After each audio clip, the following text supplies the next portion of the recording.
Bem-vindo ao 73º dia do meu aprendizado de japonês. Vou falar sobre uma grande mentira que eu acabei confiando que era verdade, mas eu acabei sacrificando muito da minha compreensão por ter acreditado em algo que eu não acreditava ser verdade, que está impresso em vários guias bem famosos de aprendizado de japonês, por bastante pessoas. Poliglotas também defendem essa ideia, mas na verdade ela é uma grande mentira, que é o seguinte: muitas pessoas falam o seguinte: a frase japonesa pode ser formada só por um verbo, e o sujeito não é necessário, ou seja, quem é que fez a ação ou quem é que é as coisas, fica aí no ar para você descobrir quem é. E isso é uma grande mentira. Vou te dar alguns exemplos de como eles podem defender isso. Eriga significa eu sou Eliezer, basicamente, né? Esse gato tá marcando meu nome, que eu meio que escrevi em katakana. Gakuseiga tá mostrando quem é o estudante, né? Sou estudante, digamos assim. O Sakiga é um coelho. Keiki o taberu, comi o bolo. Aí você olha aqui, poxa, não tem necessariamente nenhum sujeito aqui nessa frase, ou seja, não tem, né, aqui estudante. Não, o estudante não é o sujeito necessariamente da frase. Tem que ser, alguma pessoa tem que falar que ela é, né? Você tá atribuindo. Então, a minha dúvida sempre ficava assim: muito bem, se pode ser somente um verbo, ou somente um marcador como esse daqui para formar uma frase, isso aqui não pode ser considerado uma frase, né? Onde é que tá aí? Quem que você está falando que é estudante? Será que sou eu? Será que é você? Mas na verdade, o sujeito do japonês, ele sempre, a maioria das vezes, ele tá elidido, que significa que ele tá escondido. E ele é uma pessoa principal, ou seja, a maioria das vezes ele é você, ou seja, você que está falando é o watashi, ou ele é algo que você pode entender pelo contexto. Como assim, Eliezer? Ficou confuso. É exatamente nessa confusão que eu me perdi, mas eu acabei me encontrando. Olha essa frase aqui. Keiki o taberu. Quem que você diz que comeu o bolo? Taberu é o verbo. Keiki é o objeto do comido, porque ele está sendo como objeto aqui, o o tá marcando o objeto direto. Como você fala em japonês que pessoa comeu este bolo? Aqui, por esta frase aqui, você não pode dizer, porque não tem o sujeito, né? Então você tem o verbo e você tem aqui o que foi comido. E você não tem quem comeu. Mas olha a frase em português do lado. Comi o bolo. Como é que você sabe que é eu comi o bolo em português? Porque em português nós temos essa conjugação aqui. Comi, que vem de eu, certo? No português a gente identifica as frases, quem é o sujeito da frase, ou seja, quem está performando as ações, ou quem é aquilo que a gente está falando, pela conjugação, né? Então, comi. Quem comeu? Eu comi. Não pode ser ele comi. Ele comeu. Se fosse comeu o bolo, seria ele. Agora, como eu sei que na frente desse aqui, qual é o sujeito?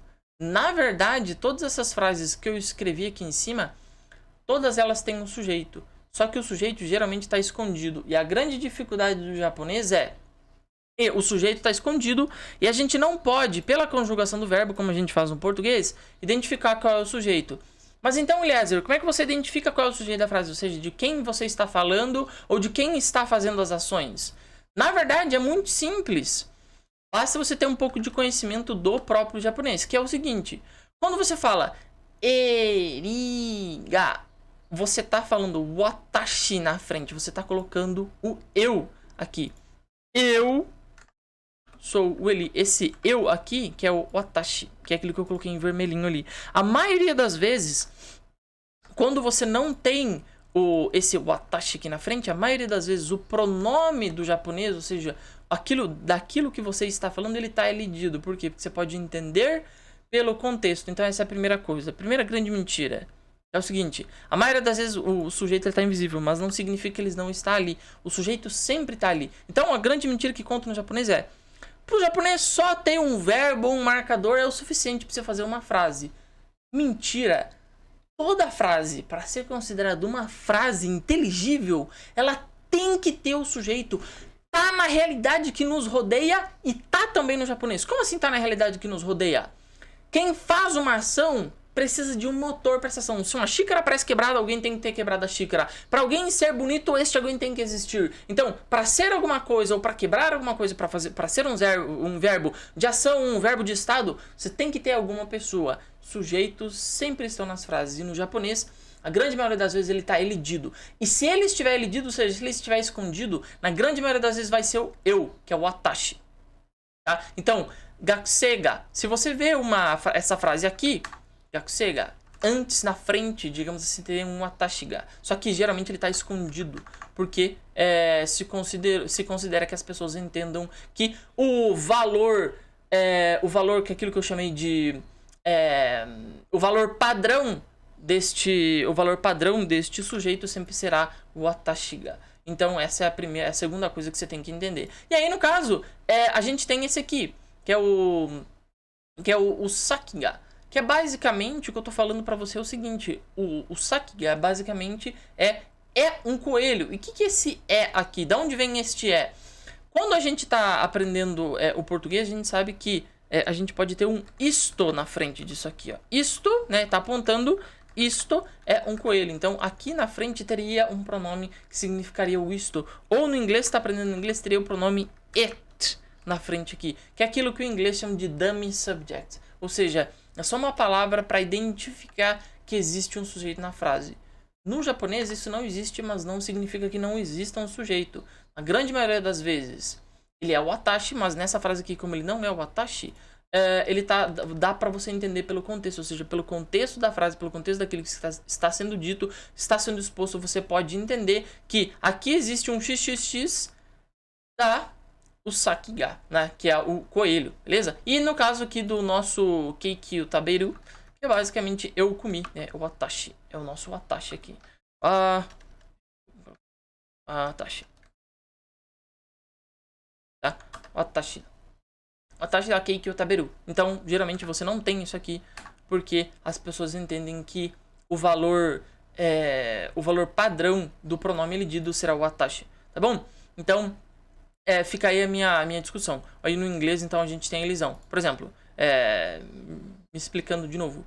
Comi o bolo. Você sabe quem comeu? Sim, eu comi. Porque o comi, né? A própria tradução do verbo aí, comi, né? O comi, a própria conjugação do verbo comi, é somente para eu. Não pode ser ele comi. Não. Ele comeu. Então, se é o comeu, a gente identifica por aqui. Comeu, então é ele. E como é que a gente faz para identificar no japonês? No português versus... Opa, eu tô com o teclado em japonês, por isso ele não tá fazendo meus acentos. No português versus japonês. Japonês. No português. Português. Identificamos pela conjugação verbal. No japonês. Japonês. Identificamos por saber que o valor padrão de toda a frase sem sujeito ou é o watashi ga, esse aqui, ou você pode entender pelo contexto, tá? Pode entender pelo contexto. Ou seja, é assim que a gente identifica quem é o sujeito desta frase. Mas isso não significa que o sujeito das frases em japonês não exista. Isso é uma mentira. E isso aí pode confundir muito você na hora que você está lendo uma frase e você não encontra nada para se agarrar. Ou seja, só tem um verbo, só tem partículas e não tem ninguém que está fazendo essa ação. Sempre lembre, às vezes o valor padrão é o watashi que está na frente, que é você mesmo, ou alguma coisa que você pode entender pelo próprio contexto da frase. Mas não significa, em hipótese alguma, que o japonês é uma língua que não precisa do sujeito para formar frases. O sujeito sempre está ali, só que muitas vezes ele está invisível. Mas ele com certeza precisa. E não é que ele precisa porque, Eliezer, você está colocando regras no japonês. Não estou colocando regras no japonês. Foi o pessoal que tirou aquilo que está no mundo. Existem somente 2 tipos de frase em qualquer idioma. Alguma coisa faz alguma ação e alguma coisa é alguma outra coisa.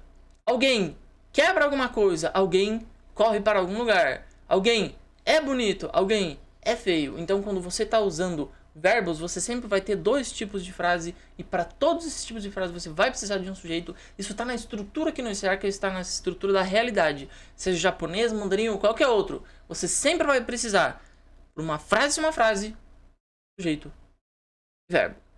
O japonês não é diferente de nenhuma maneira disso.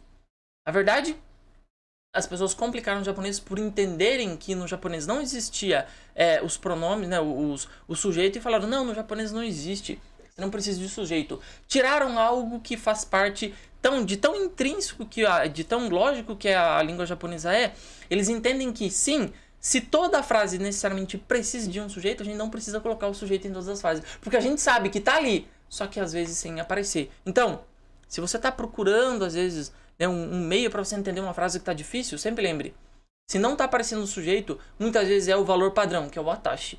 E se mesmo assim não ser o valor padrão, provavelmente pode entender que o sujeito daquela frase ali é compreensível pelo contexto daquilo que você está falando. Tá bom? Então essa foi a minha sina. Descobri isso um tempo atrás, acho que 2, 3 dias atrás, porque eu fiquei encabulado. Falei, cara, como assim aquilo que eu aprendi, que faz parte da estrutura da realidade em todos os idiomas, sujeito e verbo, né? A pessoa que faz a ação e a ação, ou a pessoa que é e aquilo que ela é, não tem no japonês, não é possível que não tenha. É obviamente que tem.